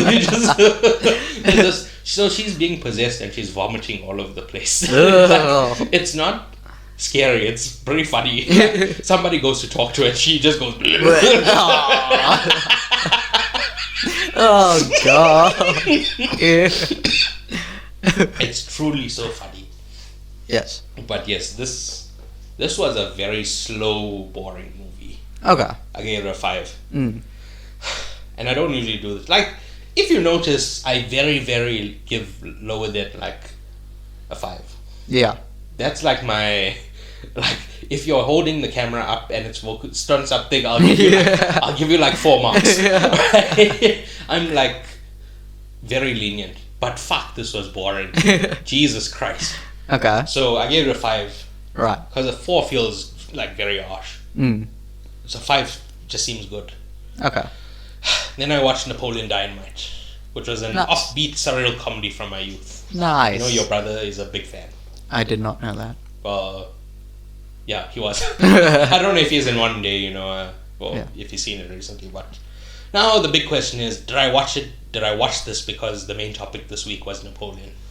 I would guess yes. Yeah, of course it was. I thought it would be immediately clear. Apparently I need to spell it out. I gave it a 7. It reminds me of they used to do epic rap battles on YouTube. I'm aware of it, but I don't think I've ever watched one. Sorry, I have watched one. It was Bill Gates and Steve Jobs, and I thought that was so cringe. Anytime like my one friend, he sends those things to the group. Yeah. I don't watch it. Oh no. Fuck. Anyway, they had one between the Napoleons. Who are the Napoleons? Bonaparte and Dynamite. Oh. Fair enough. Yeah. Is that it? Yeah. Alright. This week saw the return of Aqua Teen Hunger Force. Okay. Have you heard of them? Nope. They're like an anthropomorphic meal. Meal. One guy is a milkshake. Oh. One guy is like fries or Oh. chips. Right? Okay. Yeah. One guy is a meatball. And Okay. they share a house with this guy. His name's Carl. Actually, Carl is the neighbor. Oh. And they go on surreal adventures. They fought an alien. Well, these alien pranksters try to fuck with him. But, like, these alien pranksters are like constantly trying to get into like trouble. Right. But nobody takes them seriously. All the stuff they do like is only mildly inconvenient. It's like one of those cartoons that used to run like at 1 a.m. in the morning. Oh, So right. when I couldn't sleep, I would watch it. Okay. And I think it was cancelled like 2 years ago. Okay. Maybe a little bit further back. Mm. But I rewatched this sometime during the pandemic. Yeah. And because I thought it was over. Yeah. And they, I think this is season 12 now that they came back with. Okay. So I'm not going to give a rating on that first episode. Yeah. But the show overall is a 7 out of 10. Okay. It's pretty funny in some places, but Right. very dumb humor. Yeah. So, not for everyone, I don't think. Yeah. And I know we usually, so the next thing is, I know we usually use this segment to talk about movies and TV shows. Mm. But this segment is called Recommendations. So Okay. I don't mind saying this. Yeah. I want to recommend the new H Bomber Guy video. Do you know what that is? Yes. He's a YouTuber. Yeah. So the video is about plagiarism, Okay. and I think it's time to confess something. What are you confessing? So, do you know how you always have the same news and thoughts as me every week? Yes. And I'm like, you son of a bitch, how dare you? Yeah. I've been hacking your iPad. I've just hacked your iPad and I copy pasted all your notes. But I delete all the nerd shit and let you say those stuff. Right. But anyway, he brought us some great points. And like Okay. I said last week, I've been trying to get better at creating when I use something. Mm. So like for this episode, Yeah. I've got a bibliography. Oh, nice. Because like all the sources, like I'll mention, like, oh, I read this in Variety or whatever. Yeah. Now I want to be more aggressive and like put Aggressive. the URL in the description, etc. Right. Yeah. Yeah, this really set me straight. Okay. All Yeah. the bad habits I have, like not giving credit where it's due. Yeah. It's got to come to an end. Fair enough. So yeah, all the notes I give is from his iPad, which I've stolen. Yeah, I don't rate YouTube videos out of 10. Yes. So I'll just give it a thumbs up. Okay. I know you can't see this, listeners, but I'm doing a thumbs up. Yeah. Can confirm. I was actually not. I was I was lying to the listeners. God damn it. I'm actually about truth. I was just trying to see if you're, how truthful you are with the listeners. I guess it's only me and the listeners. You can trust me, listeners. You can't trust him. Because that lie was a trick to find out real lies. Which we did. Anyway, next, last week's Blank Check episode was called I Love You to Death. Right. Which is not part of a mini-series. They occasionally do a palate cleanser in between series, right? Okay. So they finished Fincher last week. Mm. Sorry, the week before. And then last week, this is the palate cleanser. Right. And even more occasionally, these palate cleansers are chosen by their producer. His name is Ben. Okay. So they call it a Ben choice. Right. And Ben's choices are always like deranged movies from like, the 80s and 90s that he watched as a youth. Okay. I mentioned a few on this podcast. Like, there's a guy, his name is Clifford, played by Martin Short, Yeah. who's an adult, but he's playing a child. And Yes. it's never commented on. Yeah. There's a middle-aged man playing a child. Another one, I don't think I mentioned, but the Fletch movies. Okay. So Fletcher was a detective, Yeah. played by, I think he was a reporter, Okay. played by Chevy Chase. Oh. And very funny movies. They made not a remake, like a continuation of the Fletch movies, like either last year or 2 years ago, Okay. starring John Hamm. Yeah. And it was a fantastic movie. I saw it in the theater. Oh. But Okay. yeah, it did very poorly. So, right. So, although this is directed by a director who is acclaimed, he's not an acclaimed director. Huh? Let me clarify. Okay. He is not acclaimed as a director. Oh, He's I acclaimed see. as a screenwriter. Oh. And he happened to direct this. Right. Okay. Right? Yeah. Do you get what I'm saying? Yeah. He's acclaimed in another area and he's directing this. He's not an acclaimed director. Right? Right. Got you. In the opening credits, sorry. Do you know what his name is? No. His name is Lawrence Kasdan. Okay. Does that name ring any bells? I probably should if you're asking this question. He wrote my favorite movie. Your favorite movie? Yes. My number one movie. I both think it's the best movie ever made and it's my favorite movie. I've mentioned it multiple times. Back to the Future. No. I only rewatched Back to the Future a few weeks ago. I mentioned this because I was asking the kids that I tutor what movies they liked. Yeah. And I mentioned it to them. Okay. And that movie is I have no idea. The Empire Strikes Back. God damn it. Right?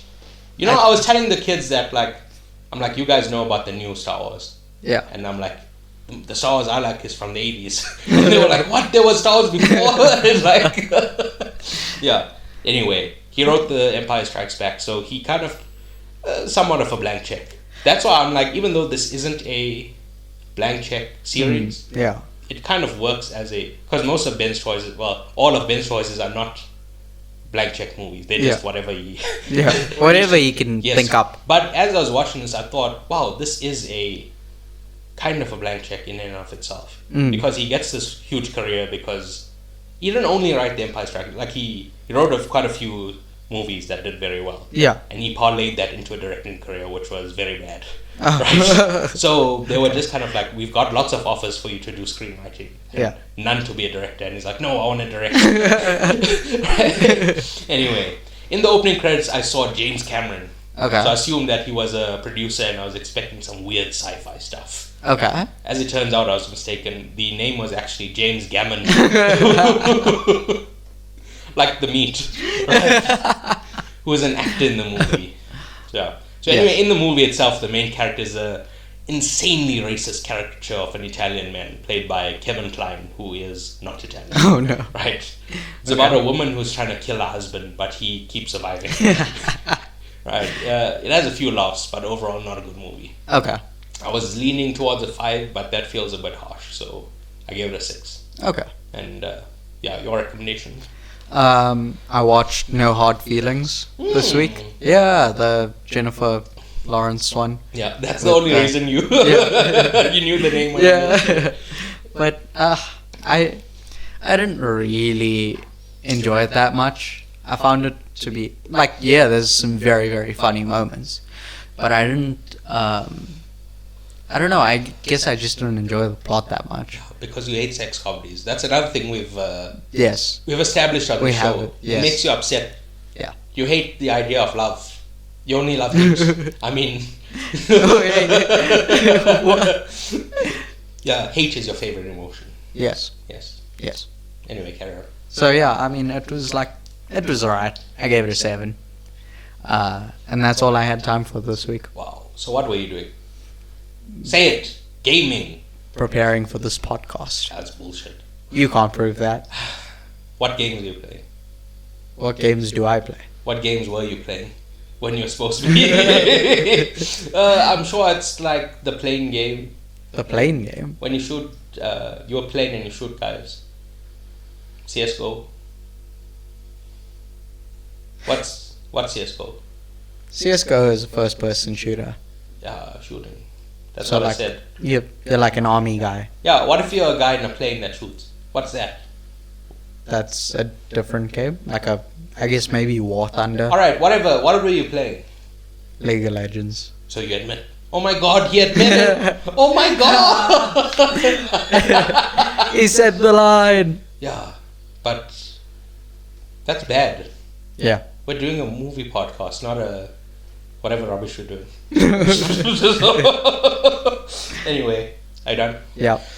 Thanks for listening. Not you. The listeners. I'm thanking the listeners for listening. Please remember to rate, review. Because you had this big smile when I said thank you for listening. I need to make sure. Please remember to rate, review, subscribe. give a like, etc. Importantly, it needs to be a 5-star review. It has to be. Don't bother if not. Just go home. Go home. You don't have you don't have to go home. You just can't stay here. Yeah. Unless you give us 5 stars, in which case, yeah. Then it's fine. Come in, Stay. have a beer. Although I don't drink, so I don't have a beer. So I can take you to the shop. We can get like a 6-pack, whatever. But when I say have a beer, I don't mean go to my fridge. There's it's like a bottle of water there. Have a cup of tea. I don't want to waste my tea bags on Oh my some goodness. fucking alcoholic came here to drink beer. Anyway, I don't even drink. When I do drink, I don't drink beer. It's too heavy. Yeah. I just don't like it. Okay. Anyway, please subscribe on Patreon to listen to our movie commentaries. You can find all our links at PAICIP.com. That's PAICIP.com. Please tell a friend. Tell that friend to tell a friend. Tell a family member. Tell everyone. And goodbye. Cheerio.